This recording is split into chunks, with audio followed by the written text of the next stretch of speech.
Hey team, Hermitarius here. Let's talk about retrogrades. So, this isn't going to be terribly well edited. Just imagine we were hanging out and you were like, "What's a retrograde?" And I was like, "Bestie, just you wait, trust." And then I info dumped on you. Okay, so editing is a big barrier to me actually finishing these videos, so I'm not going to do it. I want to talk about retrogrades in three different ways, two of which I see people talk about all the time, and one of which I don't think I've seen anyone talk about, but I'm going to talk about. So, the first way to split up our retrogrades are by looking at the inner planets versus the outer planets. So, our inner planets are Mercury and Venus, and then our outer planets are everybody else. Sun and Moon don't retrograde, so they're not included. We've got Mars, Jupiter, Saturn, Uranus, Neptune, and Pluto. Chiron is here as well, but I'm not going to be talking as much about Chiron. So, what's the difference between these things? Well, often when we look at talking about the inner planets having a retrograde, um, we see this kind of graphic, especially if you tune into the astrology podcast. This is found from Venus Retrograde in Astrology Explained, episode 405 of the astrology podcast. Thank you, Chris. So, this is the graphic that is often shown. There's a lot of information in this graphic, and so it can be kind of confusing to tackle. Um, What's different about the inner planets versus the outer planets is that, yes, all the planets are orbiting around the sun, but because Earth is on the outside of Mercury and Venus, we get to see Mercury and Venus pass between us and the sun, which is always a retrograde.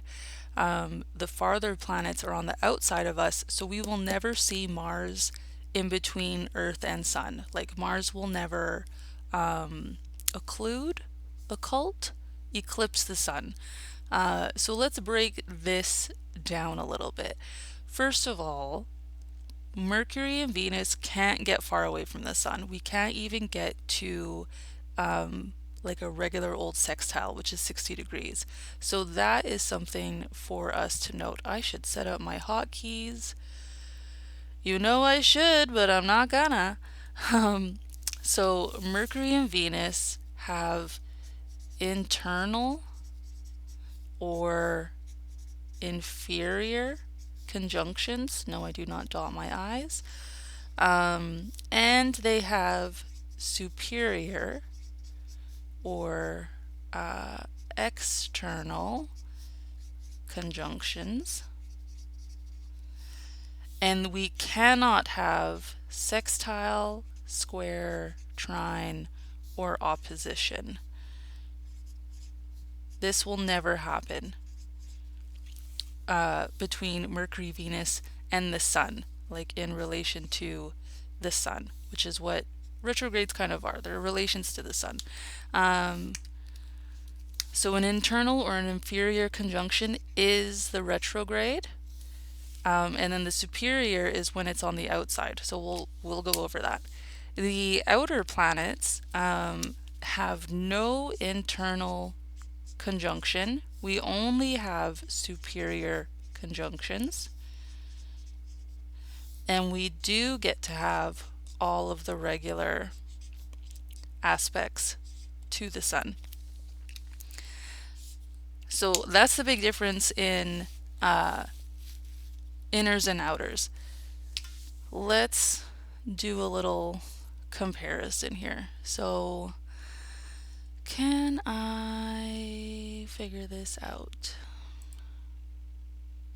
Oh, maybe I can.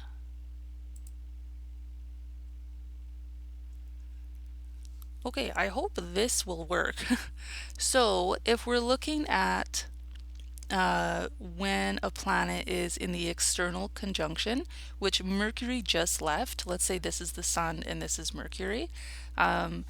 Mercury was catching up to the Sun. We had our external conjunction. Mercury passed the Sun and then it slows down as we go through, as he reaches his maximum elongation, which is noted here, maximum elongation. So we pass the sun, we go past it, so we catch up, we go past the sun, we hit our maximum elongation, and then we travel together for a little while sun starts to catch up. Mercury is going to station retrograde. They're going to approach each other. This is the internal, where Mercury is retrograde. He's going backwards to the direction than we expect him to go from our perspective. And then sun keeps going. We station direct, we hang out here for a little while, sun keeps going, and then we start to catch up and we go into our external conjunction again. Okay, so another way to look at that is this is a calendar I painted where I put in the external conjunctions with the retrograde, external conjunction retrograde, external conjunction retrograde, and it's apparent in Venus as well. Here she's on the inside with her retrograde, and then she's going to flare out and go to the external superior conjunction. So this graphic here, I think it's only confusing because things are moving as it's being completed. Yes, it's like a defined loop, but it doesn't really look like it. It looks instead like, I don't know, like this ribbon pattern. So we can see that Mercury just had external conjunction with Sun, and then is coming past, and you can look at this through declination as well, if you're there, is coming past like the path of the Sun and approaching where he'll station. So I think we're like here. Mercury's like here today, and Sun is here. So Mercury's still going fast, and then he's going to kind of slow down. They're going to move together. Mercury will slow down and approach the sun. They'll be mutually approaching each other, mutually applying to each other. Sun will pass. Mercury will still go retrograde. He'll stop and station direct, but he's slow, so sun is still moving. And then it's like, okay, we pick up speed and we go again.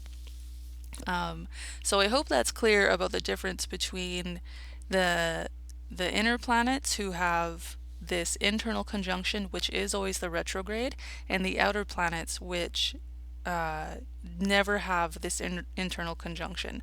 So for an outer planet instead, where can we look? Sun and Saturn, right? So this is a 2025 calendar, so this was January 1st. This is where each Sun and Saturn were. Sun is moving, Saturn's moving very slowly. We're coming into our external conjunction with Saturn, where Sun will align with Saturn at approximately 20 degrees Pisces. Sun will keep on going, and then through all of the second quarter of the year, Saturn is just slowing down as we approach the retrograde station. And then in the third quarter of the year, when Sun is over here, this is when we actually start to station retrograde.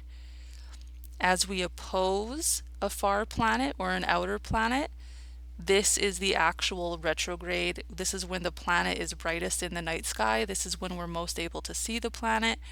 And then in the fourth quarter of the year, Sun will keep on going. Saturn will station direct, and then we'll carry on. We'll have another external conjunction, and it goes on and on and on like that.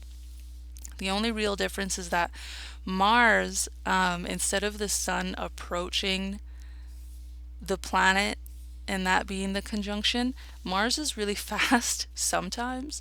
And so Mars is the only kind of outlier, but he's not really, because he still follows the external, the outer planet pattern. Again, it's like Sun, Mercury, Venus, Earth, and then Mars. And so Mars is never going to show up between us and the Sun. If you see that, something is drastically wrong. So we just had Mars's retrograde when Sun was in these signs here in opposition, right? And then once they catch up to each other, which is going to be next January, we're going to have an external conjunction. Okay, so I hope that makes sense with the internals and the externals, the inners and the outers.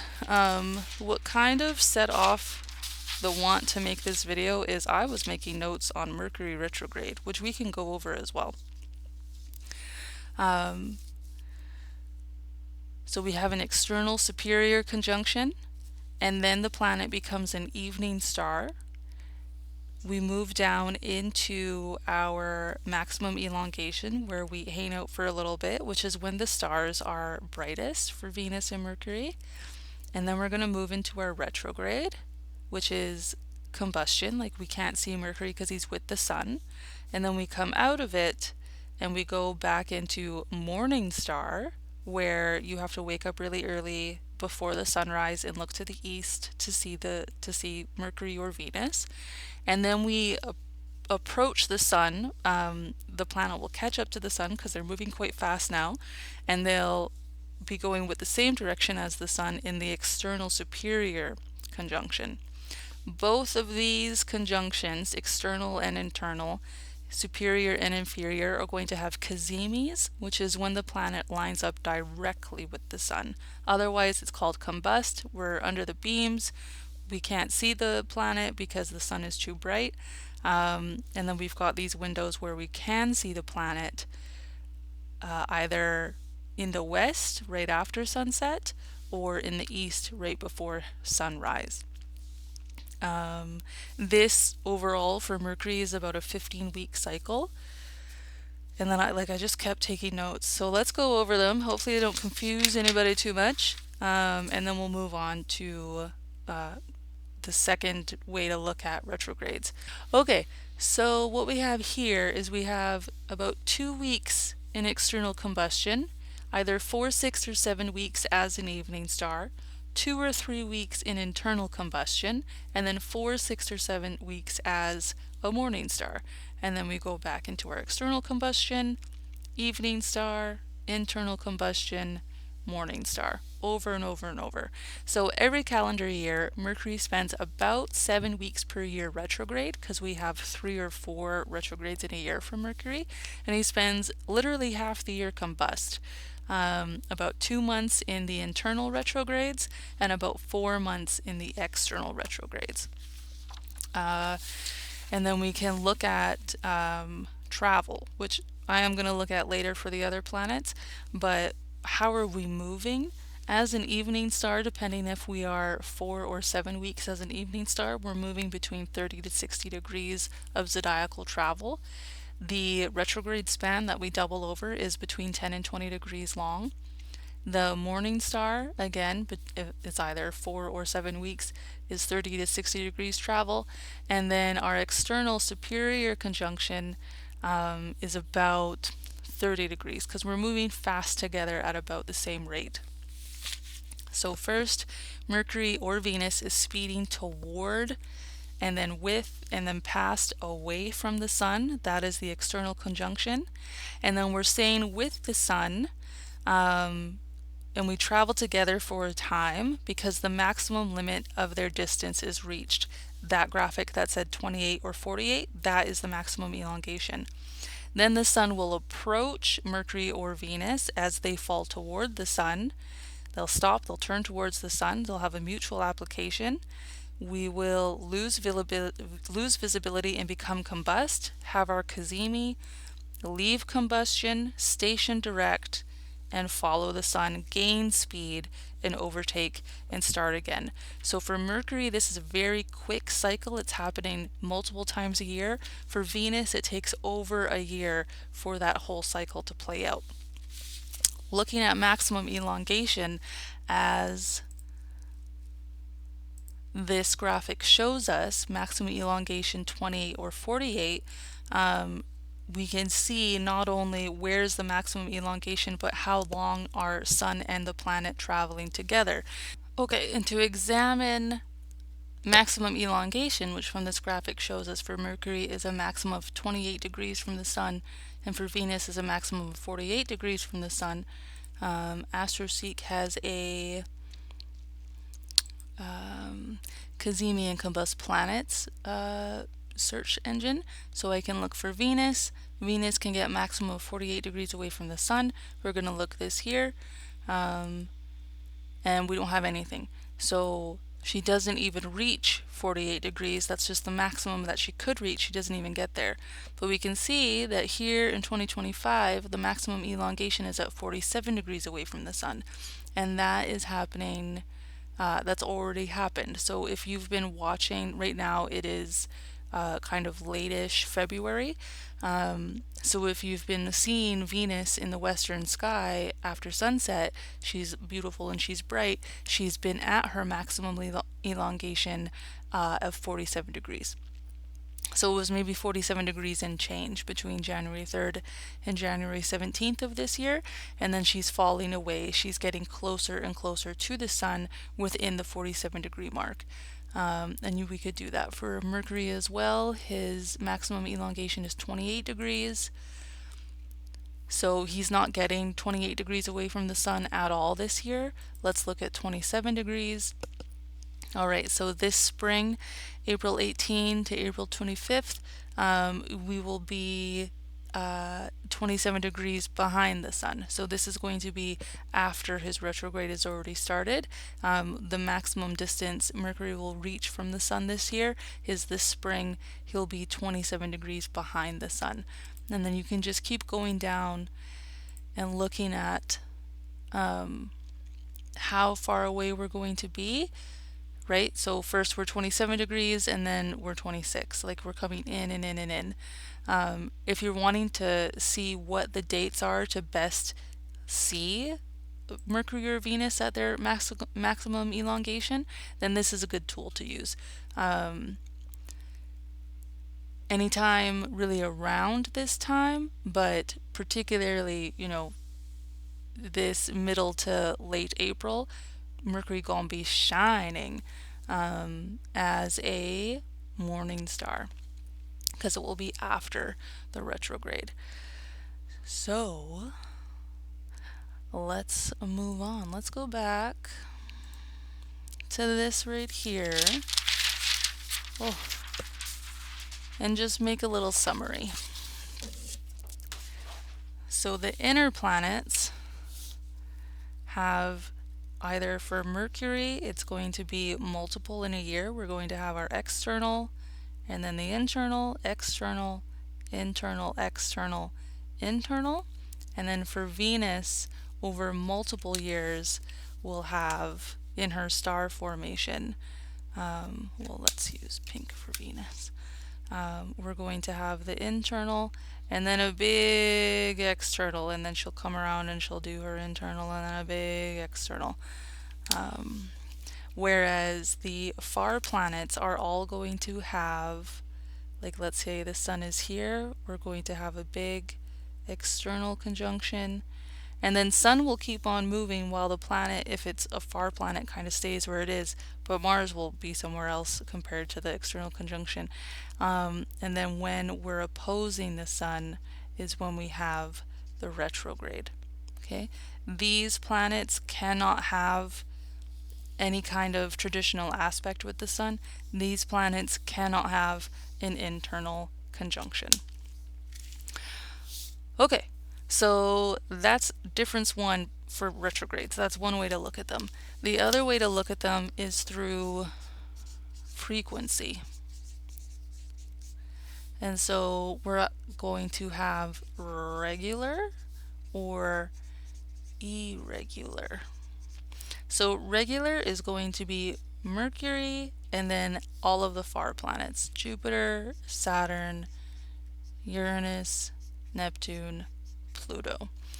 Irregular is going to be Venus and Mars. So this is why everybody's talking about Venus retrograde, Mars retrograde, Venus retrograde, Mars retrograde. And we don't talk so much about these guys because it's happening all the time. As we have discussed, Mercury has 3 to 4 a year. Mercury, the planet of communication, it's normal for people to have communication snafus. It's just a regular part of trying to talk with people. And then these guys have 1 a year. So it's just part of the normal ebb and flow. It's totally regular to have these planets in retrograde because it's unavoidable. It happens during the solar opposition, right? So what stands out about these guys is going to be the station dates.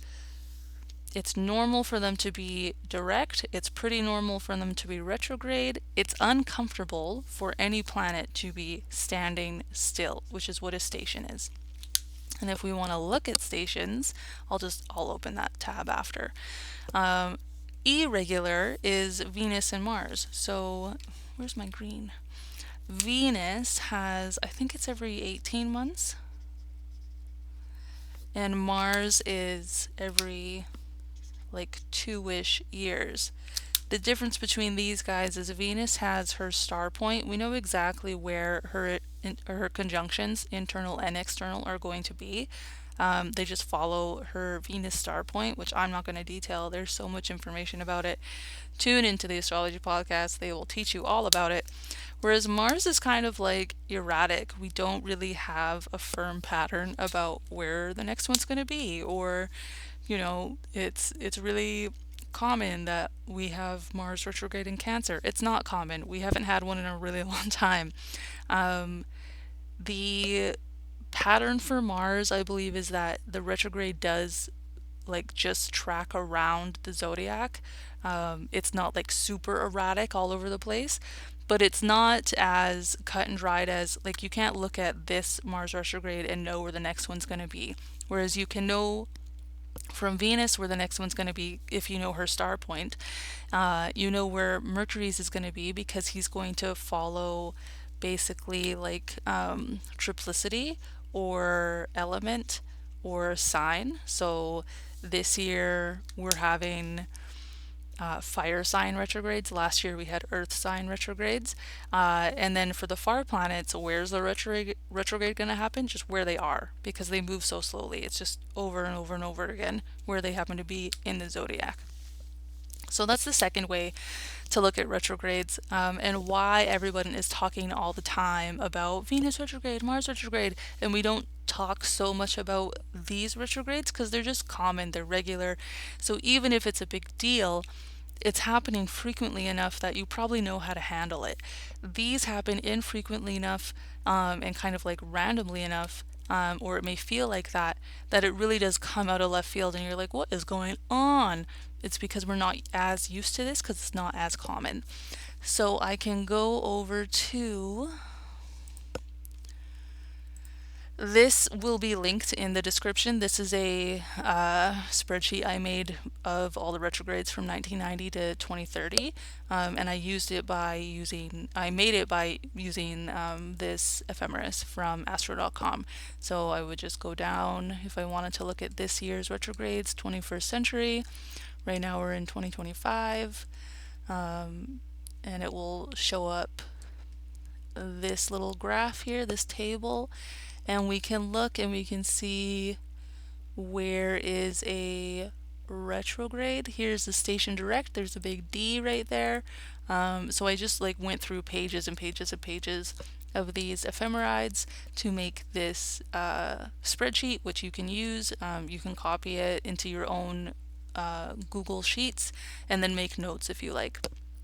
So just let's compare frequency right now. So Mercury has multiple retrogrades a year. So from 1990 to 2030 is quite the long list, right? And even if we go to Jupiter, who has a yearly retrograde, there should be, in 30 years, there should be 30 blocks of retrograde. Whereas Venus, we've got a little bit less. That's a shorter list. And then Mars's list is quite short. I always think, where's all my information? But it's all here. He just doesn't have as many as everybody else. In this spreadsheet, I have when the planet first crosses the point that it will retrograde, called the pre-shadow period, when we actually station retrograde and at what degree, when we station direct and at what degree, and then when we finally pass that initial station retrograde point, which is called the post-shadow period, and we move into being free, which brings us into the next part, which is what I am going to call, where's my pen? Travel.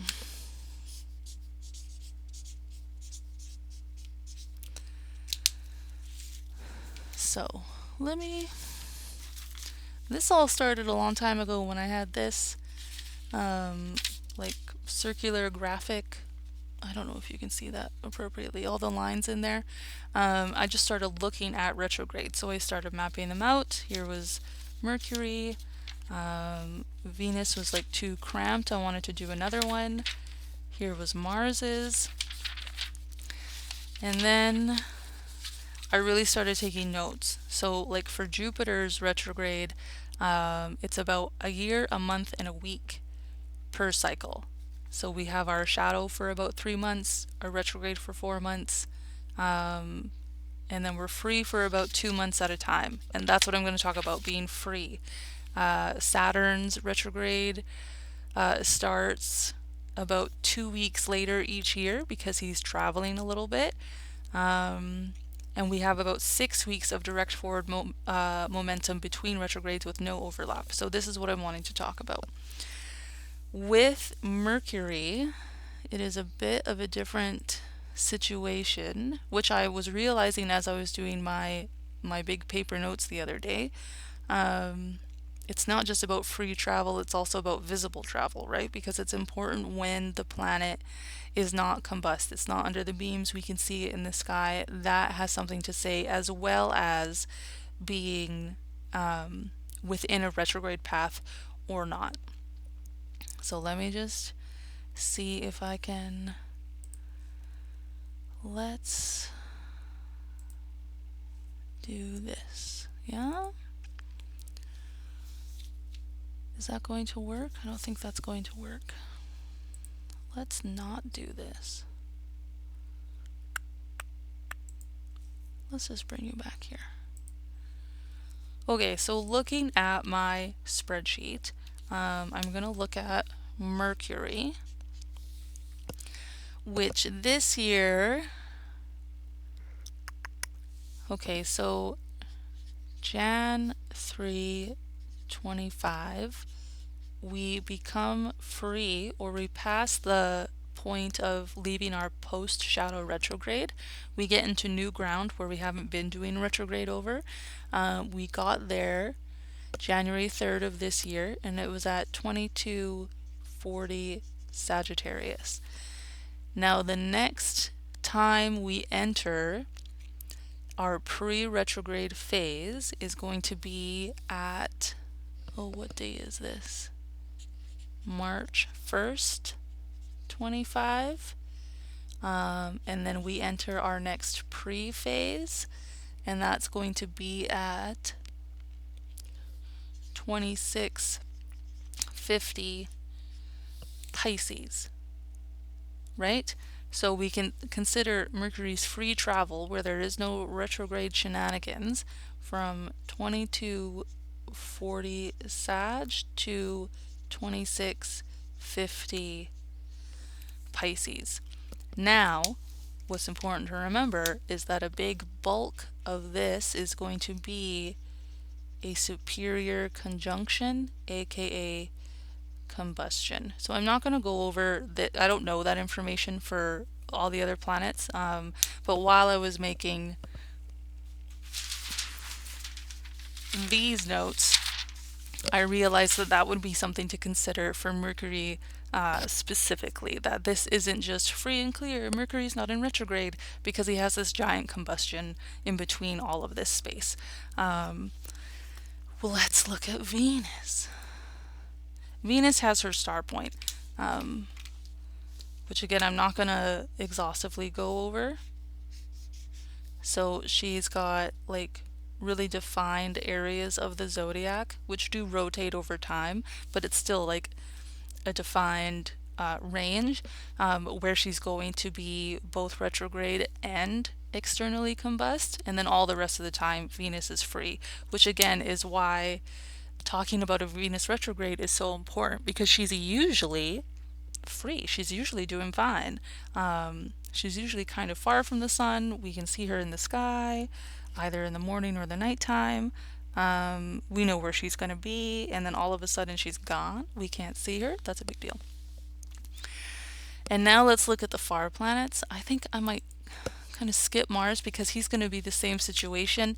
It's going to be a little bit erratic, but for the most part, most of the time, we are not retrograde and we are not in the retrograde path, which is why it's a big deal for these two when they are. But looking at the farther planets is where it gets interesting. So let's look at a couple years of Jupiter. These numbers are going to change depending on where in the zodiac the retrograde is happening, because the ecliptic is not a circle, it's like an egg.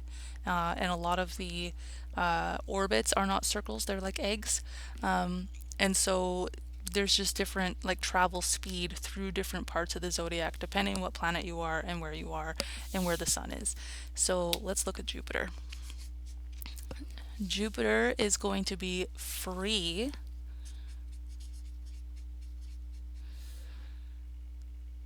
Let's go from March 23, 2024 at 15:28 or about Taurus to July 15, 2024 when we're at 11:09 Gemini. And then we're going to go from, okay, so this is 1, and then we're back into retrograde land. Okay, my cat woke up and he's going to sing us the song of his people whenever possible, so just stay tuned for that. And so our next free period begins this year and goes to this summer.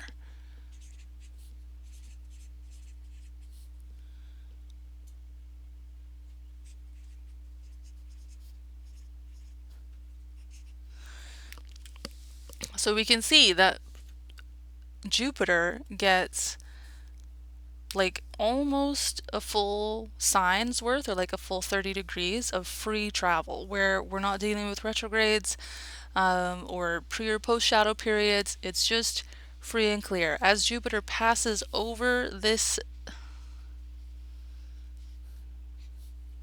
window here of roughly 30 degrees, a little bit less, right? What's that, 20, 25, 24 degrees? Math, man. We're just free and clear. There's nothing. This is one direct pass. There's no doubling back. There's no, oh, wait. It's just a Jupiter transit, a beautiful Jupiter transit.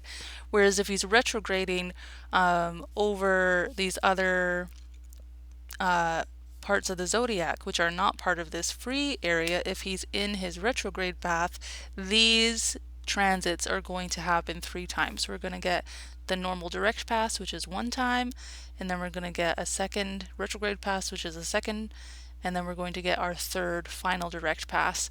And then if we're in this free zone, he just goes through. It's just a 1 shot and he's done.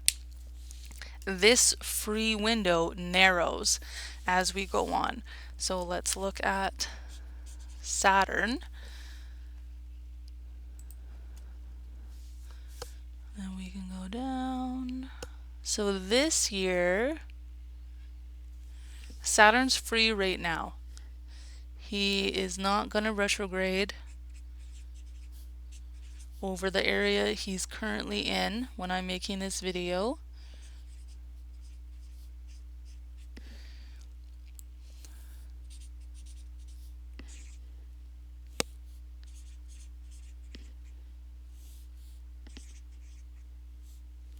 '25 was approximately 2505, but these are all approximates because I'm just using the paper ephemeris table. So this is Saturn's free time. So if you have any placements between like 19 degrees and approximately 25 degrees of Pisces or any mutable sign or any water sign, Saturn is just going to make one pass. Otherwise, he's making triple passes. So this is a pretty narrow window. It's just about 6 degrees of like free, one and done, a singular transit from this planet. Uranus becomes our last planet to have any kind of free travel. Let's open this guy up and look at this year. When are we going to be free? It's so narrow. So from May 17 to May 21 of 2025, Uranus is free from 27 approximately to 27 approximately of Taurus. Which isn't saying much, because if a planet is stationing right here and right here, and you have a planet or something to transit here, I mean, you're going to feel it. Are you going to feel it the same way as getting 3 direct hits? I'm not sure. That is something for you to track. But this is a really, really narrow little free period. And like your mileage will vary on whether or not that feels as intense and as stressful. Kind of like I'm gonna come get you, but it never actually happens. So like that might be its own flavor of stress compared to actually getting the Uranus transit directly on to whatever it is transiting. And then we can look at Neptune and Pluto. So this is actually the reason I wanted to talk about this, is the Neptune and Pluto retrogrades. And this idea of like depth, or I feel like the idea of like a churning, like we're going in and we're going in again and we're going in again, between Neptune and Pluto. So let's look at Neptune.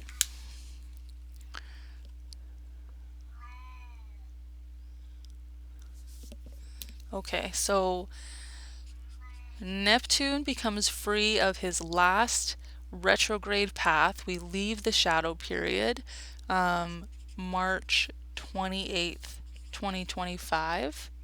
And that's going to be at, I don't know, 2954 Pisces. But we start our next retrograde pre-shadow period March 13th, 2025 at 2920 Pisces. So what's happening now is that we're doubling up on these station points. So normally, we say normally, it's a one-time direct transit for everybody else. One time is the normal.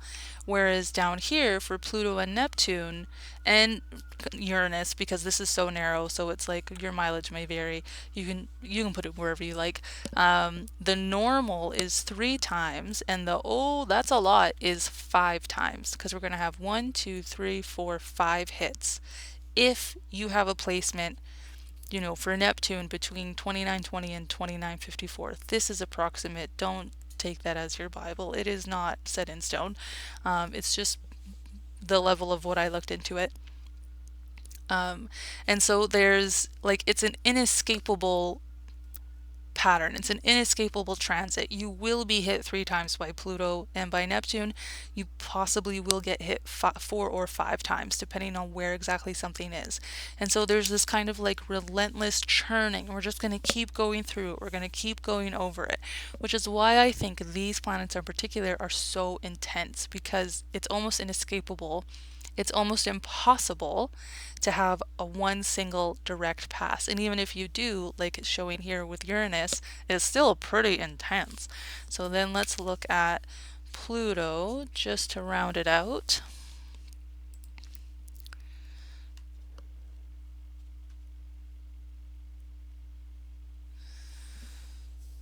So on February 2nd of 2025, we became free of the last retrograde cycle, which was at like 206 Aquarius.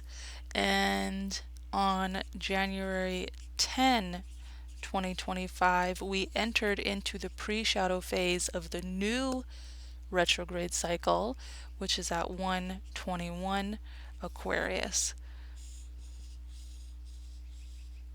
Right? And it's just going to keep going like that forever and ever and ever. So if this was 2 and this is 1, and then we could keep going, but I'm not going to do that. Anything between 1.21 and 206, you're going to get 5 hits. Anything between 206 and 304, you're going to get just the 3. And then we're going to go 5 again. So I hope that gives you some information about retrogrades. There's different ways to look at them. We've got inners or outers, which is kind of the pattern. When are we going to see the retrograde? It's either when we're having an internal conjunction for our inner planets, or it's when we're having an opposition for our outer planets.